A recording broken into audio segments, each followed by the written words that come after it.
Anyway ho, iwanan natin yan si Panelo. Ngayon ho, mga kababayan, etong si Malutikia, kaya maayos na yung pronunciation ko ha. Akala ko kasi dati Tikya ang ang pronunciation nung kanyang apelyido. Tingin ko nakakausap nito si Saldico. No? Tingin ko yung mga DDS nakakausap si Saldico. Bakit to, mga kababayan? Sabi, ayan, siya yun. Political analyst. Gayahin natin yung boses. Saldico, may sapat na sandata para pabagsakin Marcos admin. Ganun. Tama ba? Hindi ko yata gaya ngayon kasi iba yung boses ko pagkagising. Kakagising lang no? Saldico daw ho, may sapat na sandata para pabagsakin ang Marcos administration, sabi ng political analyst. At ang tingin ko na political analyst na sinasabi ho dito, mga kababayan, ay si Malutikia ho. Ano? Ano ba? Nakakausap niyo ba si Saldico? Parang alam na alam niyo Kasi mga kababayan, doon po sa mga video na ipinakita ho ni Saldico, 1, 2, 3, 4, 5, 6, 7, 8, 9, 10, 11, 12, hanggang 1,000 na yata yun. No? 45 seconds. Tapos mayroong edited na, yung mga gumaganon. Nakita namin, maleta lang yun Putik na yan, hindi tatanggapin sa korte yun No, ano yung sinasabi nito? Na meron daw na sapat na sandata para pabagsaki si Pangulong Bongbong Marcos. Baka kayo ang nagko-coach kay Saldico doon sa mga ginagawa at sinasabi niya. Diba?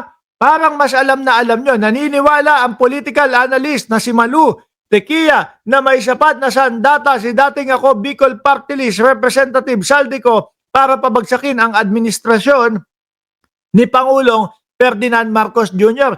Yung kay Saldico, di ba yung video niya? Ano ang napakabigat ho doon, mga bossing? Bukod sa itlog ni Saldico. Wala akong nakita Kaya nga ho, di ba mga boss, sabi nung tao, putik na to nakakatamad naman pala tong si Saldico. Yung una, yung first video ay talagang tinutukan. Talagang ang dami nanood. Akala ho, malaman yung sasabihin di ba? Kaya yung pangalawa, tinutukan pa din Siguro, iniisip ng mamamayang Pilipino, baka inilagay doon sa second video sa part 2 kasi binitin tayo nung una. Wala na, nung pangatlo na ho, mga kababayan, wala na, laylay na ho ang tuka, nakayuko na, ganon, palo na, yung panabong na manok. Di ba? Di ba? Pumang-apat, wala na, inantok na ho si Mark Ramos, nakatulog na, di ba, Chi? Ano pinakita niya doon? Maleta. Nilagay pa yung conduction sticker. Sa mga sumunod, dahil napansin ng mamamayang Pilipino yung conduction sticker, hindi na pinicturean. Iniiwas na doon. Dokumento? Ako kaya kong gumawa sa Word nun Kung alam ko ang proseso, kung paano ginagawa o kung paano dinalagay doon yung plano ng BICAM, kaya ko din gawin yun, kaya ko imbentohin din po yun. Wala man lang ipinakitang may mga dry seal, wala man lang may mga ipinakitang may mga pirma, pero pirma, hindi pa din po agad-agad mapaniwalaan dahil po kagaya niyan, yung kaila Marcoleta, yung notaryo, kayang-kayang gayahin yung pirma. Di ba mga kababayan? Sa panayam at the forefront, kagigising ko lang talaga. Sa panayam at the forefront ng Bilyonaryo News Channel, sinabi ni Tequia na tanging transparency ang makakatulong upang maibalik ang tiwala ng publiko. Anong Napigilan ko. Sasabihin ko, anong puto na transparency pa yung hinahanap nitong mga ito?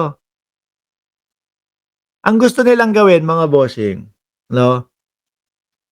ipamukha sa mamamayang Pilipinas, sa mamamayang Pilipino, na sila yung nagsusulong ng transparency. Yan ang gusto nilang ipamukha sa mamamayang Pilipino. Pero ang totoo, mga kababayan, gobyerno ni Pangulong Bongbong Marcos ang nagpaumpisa ng transparency ho, mga bossing. Oo, nung panahon dating Pangulong Duterte, yang mga SALN na yan, di ba? Pinahirapan nila ang taong bayan para makita, kasama si Martires. Meron pa tayong naririnig, meron pa tayong nagulat na balita na yung desisyon kay Joel Villanueva ay binaliktad na. Secret din yun. Anong transparency ito? Sinasakyan nila, mga kababayan, yung ginagawang pagbabago ni Pangulong Bongbong Marcos sa ating gobyerno na ipakita lahat sa mamamayang Pilipino na ginagawa na effort ng ombudsman ngayon na ipakita lahat kung ano ang nangyayari sa opisina ng ombudsman. Sinasakyan nila yon at tapos ginagatungan para ang mangyari, ang maging labas sa mamamayang Pilipino, sila ang nagsusulong ng transparency ho.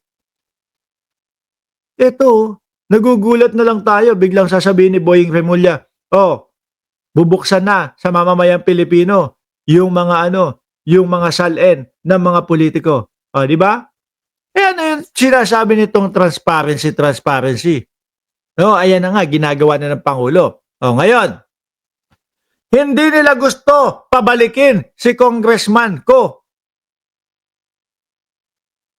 May ilang buwan na, sabi ni Martin Romualdez, umuwi ka na, bumalik ka na, sagutin mo na ito. Si Sandro Marcos, sabi? Walang ibang magiging paraan diyan kundi umuwi ka at magpaliwanag ka dito. Si Pangulong Bongbong Marcos, pinapa-aresto si Saldico para makuha lang, para umuwi lang. Tapos sasabihin, hindi nila gusto pabalikin si congressman ko kasi noong una pa lang, may calls na ang public na i-cancel na ang passport. Ha? Talagang hinayupak pala ito mga ito. Naalala niyo ho? Sabi ni Pangulong Bongbong Marcos? Tinawagan kami nung abogado ni Saldico. At binablockmail kami. Ang sabi nung abogado ni Saldico kapag ka daw hindi na kinancel yung passport ni Saldico, hindi na maglalabas ng video. Ano sabi ng Pangulo? Maglabas kayo hanggang 1,000 na video. Hanggang 1,000 na video, ilabas ninyo. Wala siyang pakialam. Ipapa-aresto, ika-cancel yung passport ni Saldico para hindi na makagalaw at para maiuwi na sa Pilipinas. Mabuti na lang ho talaga, mga bossing, may mga trolls, na kagaya natin. Hindi, yan yata tingin sa atin ni Robin Padilla Mga trolls. Nagbuhat na ho ako ng sarili kong bangko, mga kababayan. Diba? Mabuti na lang po may mga trolls na nagpapaliwanag ng mga ganito at sinusubaybayan po yung mga pangyayari upang hindi maligaw yung ating mga kababayan. Binuhat ko na ho yung sarili kong bangko, mga bossing. Diba? Hindi nila gustong pabalikin si congressman ko kasi noong una pa lang may calls na ang public na i-cancel na ang passport pero ngayon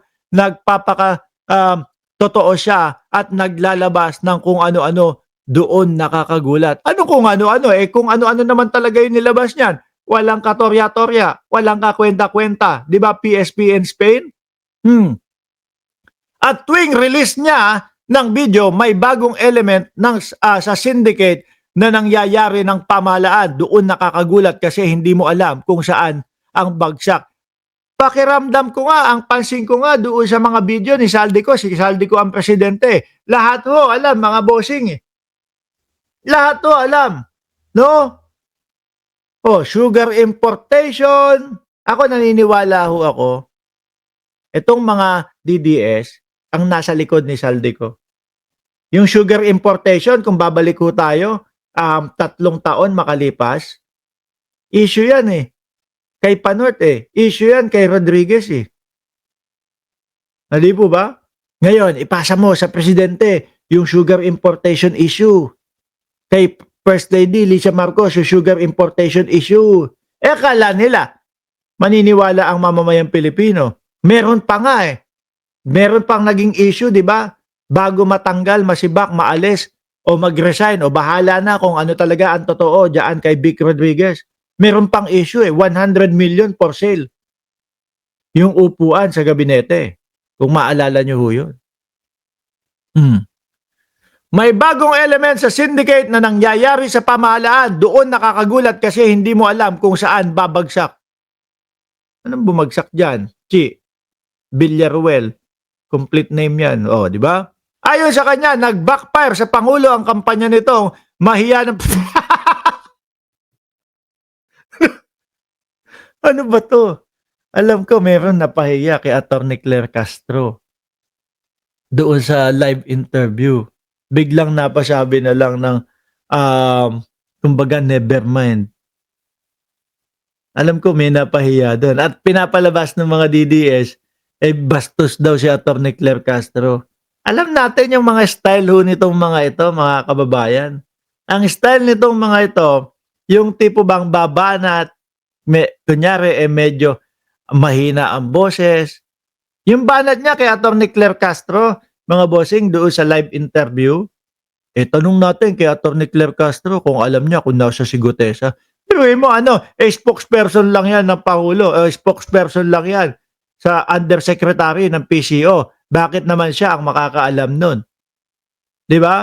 Yung simpleng banat na yun, syempre, kapag ka ikaw yung nakarinig ng ganon at sinasali ka sa ganon, medyo tataas ng konti yung ay, mali yan, hindi totoo. Di ba? Sinagot siya. Ay, never mind. Yun na lang yung nasabi. Mga kababayan. Tapos eto, nag-backfire daw sa Pangulo. Mahiya naman kayo na sa halip ay lalo naglalantad. O ayun, yung mga senador na mga kaibigan, mga kakampi ninyo, mukhang mga mauoblo na. No? Malapit na ang Pasko. The campaign of mahiya naman kayo was just an afterthought thinking that I can disassociate myself from the mess. Alam nyo, hindi bobo ang Pangulo.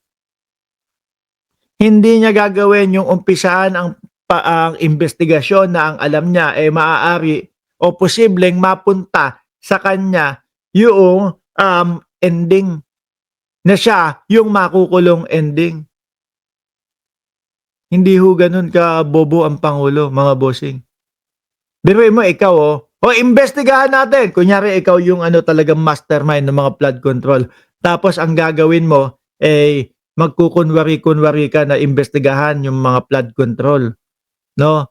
Para isipin daw ng... Yan kasi yung iniisip ng mga DDS pinapalabas ng mga DDS. Si Marcos, kunyari lang yan, nagpapaimbestiga ng flood control at doon sa mga ghost project. Pero ang katotohanan, siya, yung mastermind niya.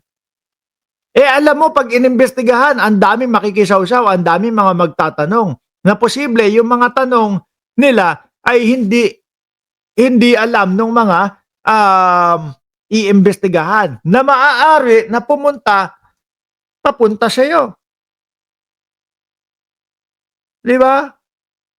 Shirley Samonte, Chaicher, nandiyan na pala yung paddle kayo diyan kay Chaicher. Happy birthday ulit, Chaicher! No? Baka naman. May isang linggo ka na namin binabati dito ng happy birthday. Tuloy.